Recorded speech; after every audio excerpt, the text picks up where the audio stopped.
What is it? Dane County. National Weather Service in Milwaukee Sullivan has issued a severe thunderstorm warning for central Dane County in south central Wisconsin until 7:30 p.m. At 6:42 p.m., a severe thunderstorm was located near Verona, moving northeast at 70 miles an hour. Hazard, 60 miles an hour wind gusts and nickel-sized hail.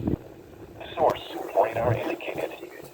Impact, expect damage to roofs, siding, and trees. Locations impacted include Madison, Sun Prairie, Pittsburgh, Middleton, Waunakee, Verona, McFarland, Monona, Mount Horeb, Windsor, Marshall, Cottage Grove, Shorewood Hills, Maple Bluff, Deonsville, East Bristol, Camp Randall Stadium, Pine Bluff, Mount Vernon, and Token Creek. This includes the following location: Wisconsin State Capitol. A tornado watch remains in effect until 10 p.m. for south central and southeastern Wisconsin.